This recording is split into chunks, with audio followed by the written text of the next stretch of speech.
Hi, I'm Edward. Been in marketing for 15 years now. Built my own agency from scratch with blood, sweat, and a maxed out credit card. After 8 years of marriage to Melissa, I still get butterflies when she walks into a room. At least I used to. I checked my watch as the cab pulled up to our suburban home. The business conference in Chicago had wrapped early, and I'd caught the red eye back to surprise Melissa for our anniversary. My suitcase rolled quietly behind me as I approached our front door, the small velvet box containing the diamond tennis bracelet heavy in my jacket pocket. Our anniversary wasn't until tomorrow, but showing up tonight would make it even more special. I used my key to unlock the door, planning to surprise her. Funny how life works sometimes. The living room lights were dimmed and I heard soft music coming from upstairs. A bottle of wine and 2 glasses sat on the coffee table. 2 glasses. My stomach dropped. "Melissa, I'm home early, babe." Silence. Then hushed whispers and hurried movements upstairs. "Just a minute, Eddie." Only my mom and Melissa called me Eddie. Her voice sounded panicked. I stood there frozen, part of me wanting to run back out the door. I climbed the stairs slowly, each step heavier than the last. Our bedroom door was cracked open, and I could see Melissa frantically pulling on a robe. "Hey, what's going on?" I pushed the door open. "Edward, you weren't supposed to be home until tomorrow." Melissa's face was flushed, her hair disheveled. That's when I saw him. James, my business partner, my friend for over a decade, pulling on his pants beside our bed. "What the hell is this?" My voice didn't even sound like my own. "Ed, buddy, this isn't what it looks like." James had the audacity to smile nervously. "Really? Because it looks like you're screwing my wife in my bed." "Eddie, please, let's talk about this." Melissa stepped toward me. "How long?" Neither answered. "How long?" I rarely raised my voice, but I couldn't help it. 6 months, Melissa whispered, tears forming. The room spun. 6 months. Half our anniversary celebration was a lie. "Get out, James. Get the hell out of my house."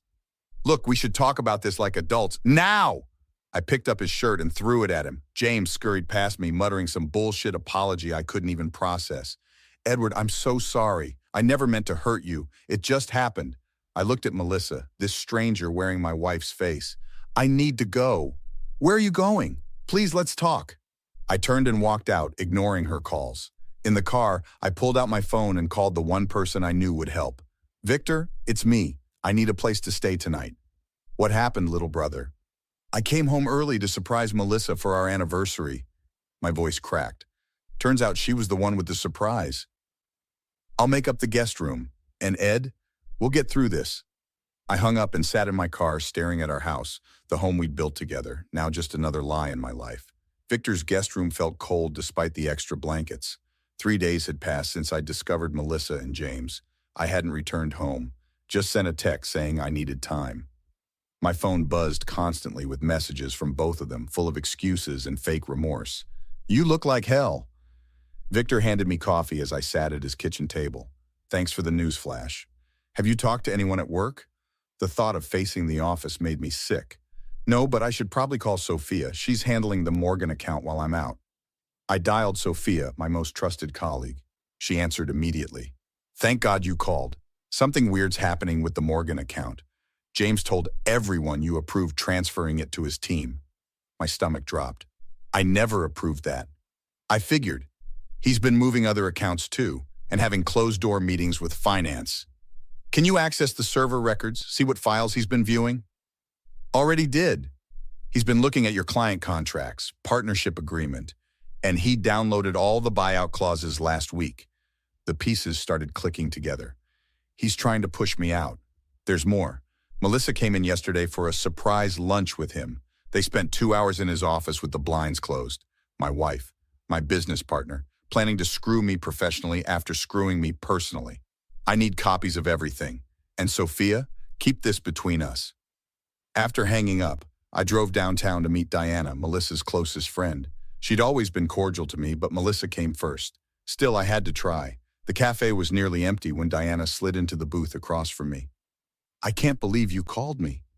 I know we're not besties, but I need the truth. What makes you think I know anything?" "Cut the crap, Diana. I know she tells you everything." She stirred her coffee slowly. "What exactly do you want to know? How long has she really been sleeping with James?" Diana looked away. "Longer than 6 months." "A year?" Her silence was my answer. "Did she ever mention pushing me out of the company?" Diana's eyes widened. How did you— Just answer. They've been planning it for months. James convinced her they could run the agency better without you. After the company gala next month, they're going to present evidence to the board that you've been mishandling accounts. Evidence they fabricated. I told her it was wrong. Diana looked genuinely remorseful. But she said you were holding her back, holding the company back. I laughed bitterly. The company I built from nothing. What are you going to do? I leaned forward. Why would I tell you that? So you can warn her? I won't say anything, I swear. This has gone too far. Back in Victor's car, I called him. I need your help with something. Name it. Remember when you worked in corporate security? I need those skills. You thinking what I think you're thinking? They want to take everything from me. I'm going to make sure they lose everything instead. So you're just going back like nothing happened? Victor looked at me like I'd lost my mind as I packed my bag to return home. That's exactly what they'll never expect. Play dumb, act hurt, but willing to work things out. While you secretly destroy them? Precisely. I zipped up my duffel. The company gala is in 3 weeks. That's my deadline. When I got home, Melissa was all tears and apologies. I thought you'd never come back. She tried to hug me, but I flinched. I'm not saying I forgive you, but we built a life together. Maybe we can work through this. Oh, Eddie, I promise I'll make it up to you. I've already told James it's over. Sure she had. I smiled weakly. I need time. And space. I'll sleep in the guest room. The next morning, while Melissa was in the shower, I installed the small cameras Victor had given me in our home office, living room, and bedroom.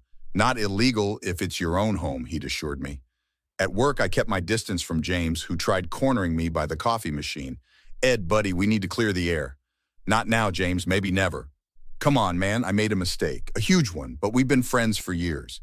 Friends don't sleep with friends' wives. Just focus on work. I walked away, heading straight to Sophia's office and closing the door. How's Operation Take Down the Cheaters going? She asked, sliding a folder across her desk. Just getting started. What's this? Proof James has been doctoring your reports to the board, and a list of clients he's been telling that you're stepping back from the company due to personal issues. Perfect. Has he mentioned the gala to you? Only that he has a special presentation planned. That afternoon, I accidentally left my laptop open in the conference room while stepping out for a call. The dummy files I'd created were prominently displayed, fake emails about me considering selling my shares, fabricated client complaints, bait for James to find. When I returned, he was suspiciously nowhere near my computer. That night, my phone pinged with an alert from one of Victor's cameras. Melissa was on the phone in our bedroom. He totally bought it, James. I know. Yes, I'm sure he doesn't suspect anything. The presentation at the gala will blindside him completely. The board will have no choice but to vote him out after they see those numbers. I know, baby. We'll run this place so much better without him dragging us down. Then we can finally be together officially. I texted Victor immediately. Got everything on camera. She admitted the whole plan. You sure you want to go through with this? He texted back. More than ever. For the next 2 weeks, I played my part perfectly. Withdrawn but cooperative husband at home, distracted but diligent partner at work. Meanwhile, Sophia helped me secure loyalty from key clients and staff. Diana called me, Sophia mentioned one day. She wants to meet, says she has more info about their plans for the gala. Diana was waiting at the same cafe, looking nervous. They're planning to humiliate you. James created a slideshow showing manipulated performance metrics. They've got fake client testimonials saying you've been negligent. It's brutal. Thanks for telling me. I'm doing this for me, not you. I realized if they'd do this to you, they'd do it to anyone. The night before the gala, I finalized everything with Victor and Sophia. All set for tomorrow? Victor asked. Every piece is in place. They think they're springing a trap, but they're walking right into mine. The annual company gala at the Grand Meridian Hotel looked like something out of a movie. Crystal chandeliers, waiters with champagne trays, and everyone dressed to the nines. I adjusted my tie and scanned the room, spotting Melissa in a red dress, laughing with James by the bar. They looked so damn confident. You ready for this? Sophia appeared beside me, stunning in a navy gown. Born ready. Victor texted from the tech booth. All systems go. Presentation loaded. Our company president, Harold, tapped the microphone. Welcome, everyone. Before dinner, James has a special presentation. James strode to the podium, slick as ever in his designer suit. Thank you all for coming. Tonight, I want to address some concerns about the company's direction. The projector flickered to life with a slide titled Performance Review Areas of Concern. Over the past year, certain leadership decisions have put our client relationships at risk. I glanced around the room. Board members leaned forward, clients whispered to each other. Melissa smiled smugly from her table. If I could direct your attention to these client satisfaction metrics. Actually, James, I stood up. I have some metrics of my own to share. Confusion rippled through the room as I walked to the podium. What are you doing? James hissed. I smiled pleasantly, just adding some context. I pressed the remote Victor had given me. The screen changed to video footage of James and Melissa in our bedroom. The presentation at the gala will blindside him completely.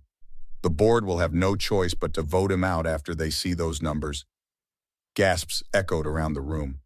Melissa's face drained of color. Turn that off. James lunged for the remote. I sidestepped him. But wait, there's more. The screen split to show James in his office on the phone. Just doctor the Morgan account numbers. Edward won't notice. We'll blame the discrepancies on him. Harold stood up. Is this real? Every second. And I have more. Doctored reports, falsified client complaints, all part of a scheme to push me out of the company I founded. James grabbed the microphone. This is absurd. He's clearly fabricated. I have signed statements from 3 clients confirming you told them I was being pushed out for incompetence. I tossed a folder onto the podium, plus testimony from staff members you tried to turn against me.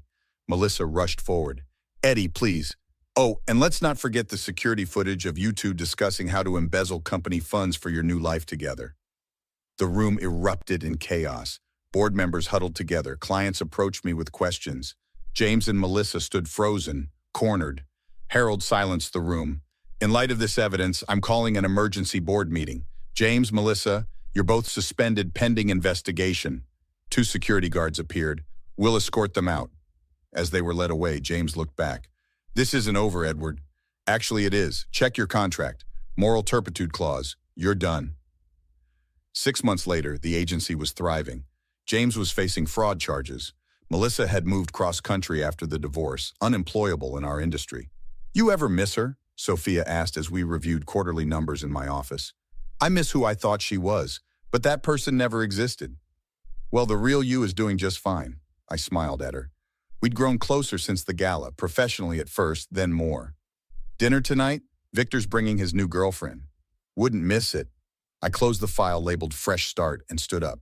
For the first time in a long time, I was looking forward to tomorrow. What would you have done if you discovered your spouse and business partner betraying you both personally and professionally? Would you have executed a public takedown like Edward or handled it differently? The line between justice and revenge can be thin. Do you think Edward crossed it? If you enjoyed this story of sweet revenge, hit that like button and subscribe for more stories that explore the darker side of relationships and the satisfaction of karma. New stories every week about people who learned the hard way that betrayal always has consequences.